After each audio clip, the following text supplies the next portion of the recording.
Minor బాలికపై అత్యాచారం కేసులో పోక్సో కేసులో అరెస్ట్ అయిన సాయి బండి భగీరథ్ తండ్రి కేంద్ర మంత్రి బండి సంజయ్ని వెంటనే బర్తరఫ్ చేయాలంటూ కూడా రాష్ట్ర బీఆర్ఎస్ పార్టీ పిలుపు మేరకు కరీంనగర్లో జిల్లా అధ్యక్షులు జీవి రామకృష్ణ ఆధ్వర్యంలో ఏదైతే ఒక నిరసన కార్యక్రమం అయితే చేపట్టారో దానికి సంబంధించి మనతో పాటు జిల్లా అధ్యక్షులు ఉన్నారు, వారితో మాట్లాడుతూ అన్న చెప్పండి, ప్రధానంగా మీరు బండి సంజయ్ని బర్తరఫ్ చేయాలంటూ కూడా డిమాండ్ చేస్తున్నారు. ఎందుకని అంటే ఈ పోక్సో కేసు ఆరోపణలు ఎదుర్కొంటున్న బండి భగీరథ్ ఇప్పటికే అరెస్ట్ అయ్యారు కదా, దానికి సంబంధించి కోర్టులో విచారణ కొనసాగుతుంది కదా, ఈ సమయంలో అంటే ఎందు గురించి అని మీరు బర్తరఫ్ చేయాలని కోరుతున్నారు?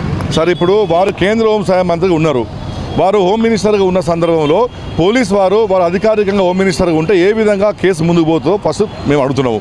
వారు పోలీస్ వారే ఒత్తిడి తీసుకొస్తారు. 8 రోజులు అయినప్పటికీ కూడా యాంటిసిపేటరీ బెయిల్ డిస్మిస్ అయిన తర్వాతనే వారిని సరెండర్ చేసిండ్రు. అదేవిధంగా ఇప్పుడు వారు జైల్లో ఉంటారు, వీరు బయట ఉంటారు. బయట ఉండి వీరు అధికార హోదా చూసి కేసును తప్పుదారి పట్టిస్తారు. కాబట్టి వారి కొడుకు పైన ఛార్జ్షీట్ ఫైల్ చేసి నిజమైనటువంటి నిరూపణ అయ్యేంత వరకు వారిని డిమాండ్ చేస్తున్నాం, వారు రిజైన్ చేయాలని చెప్పేసి. రెండోది, మొన్న జరిగిన ఏకతా యాత్రలో కూడా వారు చాలా దుర్మార్గంగా మాట్లాడినరు. ఎవరైతే తన కొడుకు జోలికి వచ్చిందో, ఎవరైతే కొడుకు గురించి మాట్లాడినో వాళ్ళందరి సంగతి చూసుకుంటూ అందరిని దహనం చేస్తా అని చెప్పి పదం మాట్లాడినారు. దాన్ని మేము వ్యతిరేకిస్తున్నాము. అంటే వారు బహిరంగంగానే మా అందరినీ వార్నింగ్ ఇవ్వడంలో అర్థం ఏంటిది? అదేవిధంగా అట్లా మాట్లాడిన వ్యక్తి, పబ్లిక్లో మాట్లాడిన వ్యక్తి రేపు కేసు విషయంలో పోలీస్ వాళ్ళ మీద ఎందుకు ఒత్తిడి తీసుకురాడు? ఆల్రెడీ రాష్ట్ర ముఖ్యమంత్రి గారు సంపూర్ణ మద్దతు ఇచ్చింది కాబట్టి వారిని మేము తప్పకుండా రాజీనామా చేయాలని చెప్పి డిమాండ్ చేస్తున్నాం. లేకపోతే నరేంద్ర మోడీ గారు వారిని బర్తరఫ్ చేయాలని చెప్పి మేము కోరుతున్నాం.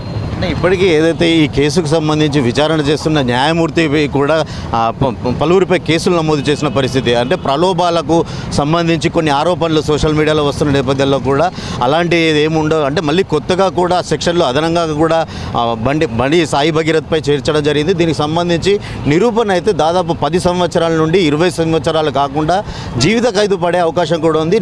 ప్రలోభాలు ఎలాంటి ప్రలోభాలు ఉండవంటూ కూడా న్యాయమూర్తి ఇప్పటికే స్పష్టం చేసింది కదా సార్. న్యాయమూర్తి ఏముంటుందండి, కోర్టులో కేసు బెయిల్ ఇచ్చే బంధమే న్యాయమూర్తి ఉంటుంది. బయట జరిగే అంశాలకు న్యాయమూర్తికి సంబంధం ఉండదు. కోర్టుకు పోతేనే వారు దాని నుంచి మాట్లాడతారు. ఇవాళ వారు కోర్టునే ఇన్ఫ్లుయెన్స్ చేసే పరిస్థితి అని చెప్పి జడ్జి గారే బాబుతో మాట్లాడినారు. అంటే ఇవాళ వారు బయట ఎంత చేయగలుగుతారో అనేది మనం అర్థం చేసుకోవచ్చు. కాబట్టి నైతికంగా ఆయనకు నిజంగానే ఉంటే, ఆయన ధర్మము, దేశము, భక్తి అని మాట్లాడతారు కదా, అవన్నింటి మీద ఆయన చిత్తశుద్ధి ఉంటే వెంటనే రాజీనామా చేయాలని చెప్పి డిమాండ్ చేస్తున్నాం. తన కొడుకు ఏదైతే అమాయకుడు, తనకు అసలు ఏం తెలియదు, అన్యాయంగా ఈ కేసులో ఇరికించారంటూ కూడా ఇప్పటికే బండి సంజయ్ చెప్తున్న పరిస్థితి. అయినప్పటికీ కూడా స్వచ్ఛందంగా సహకరిస్తాము విచారణకంటూ కూడా చెప్తూనే దాదాపు 10 రోజుల వ్యవధి కూడా తన కొడుకును అంటే ఏదైతే పోలీసులకు అందించకుండా, ఏదైతే పోలీసులకు అప్పగించకుండా కూడా తాత్సారం చేయడం పట్ల ఎట్లా చూస్తారు సార్? చూడండి, ముందేమో బెయిలబుల్ సెక్షన్స్ పెట్టిన 5, 6 అని మా బీఆర్ఎస్ పార్టీ నాయకులు, ప్రజలు, ఎన్జిఓ ఆర్గనైజేషన్స్, మహిళల రోడ్ల మీదకి వస్తే సెక్షన్ 14, 15 లేవనో ఇంప్లిమెంట్ చేశారు. అంటే అర్థం ఏంటిది? అంటే పబ్లిక్ నుంచి వచ్చిన ఒత్తిడి ప్రకారం మాత్రమే పోలీసు వాళ్ళు యాక్ట్ చేసి తప్పించి జరిగిన సందర్భం ఏంటిది, ఇష్యూ మీద మాత్రం వాళ్ళు స్పందించలేరు. సో ఇవాళ అంత పెద్ద సెక్షన్ పెట్టి జైలు పోవడానికి కారణం 100% పబ్లిక్, మా బీఆర్ఎస్ పార్టీ బలంగా ఒక అమ్మాయికి న్యాయం చేయాలని చెప్పి గట్టిగా కోరినాం కాబట్టి ఈరోజు కేసు ఇంత దాకా వచ్చింది.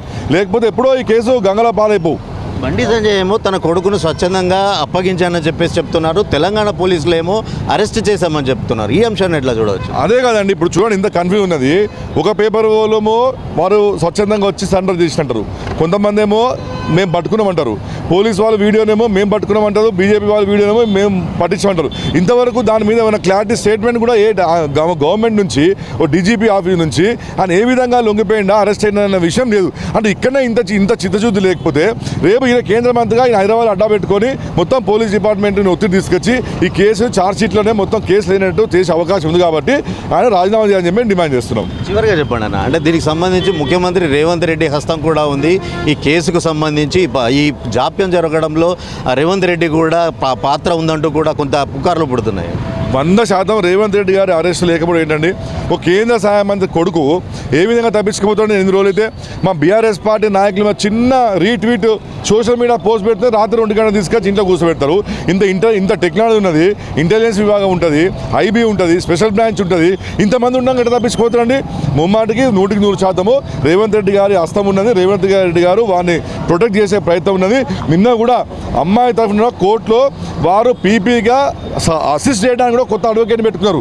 వాళ్ళు కూడా పబ్లిక్ ప్రాసిక్యూటర్ నమ్మలే ఎక్కడ వీళ్ళు లొంగిపోతారని చెప్పేసి. ఆ అడ్వకేట్ గారు గట్టిగా మాట్లాడారు కాబట్టి జడ్జి గారు విన్నది. లేకపోతే ఇవాళ బెయిల్ కూడా ఆయనకు వచ్చే అవకాశం ఉండు గట్టిగా ఆర్గ్యుమెంట్ చేయకపోతే. ఏమున్నా న్యాయం పైన మాకు నమ్మకం ఉన్నప్పటికీ బయట జరిగే పరిణామాల్లో రేవంత్ రెడ్డి గారు హస్తం ఉంటుంది కాబట్టి వారు రాజీనామా చేయాలని చెప్పి మేము డిమాండ్ చేస్తున్నాం. Thank you. మొత్తంగా చూసుకున్నట్టయితే కేంద్ర హోంశాఖ సహాయ మంత్రి బండి సంజయ్ అంటే ఒక ఉన్నతమైన పదవిలో ఉండడం వల్ల ఈ కేసును ప్రలోభ పెట్టే పరిస్థితి ఉంటుందంటూ వెంటనే తన పదవికి స్వచ్ఛందంగా రాజీనామా చేయాలి, లేని పక్షంలో కేంద్ర ప్రభుత్వం వెంటనే బండి సంజయ్ను బర్తరఫ్ చేయాలంటూ కూడా వాళ్ళు డిమాండ్ చేస్తున్నారు. కెమెరా పర్సన్ అరుణ్తో శ్రీకాంత్, S6 న్యూస్, కరీంనగర్.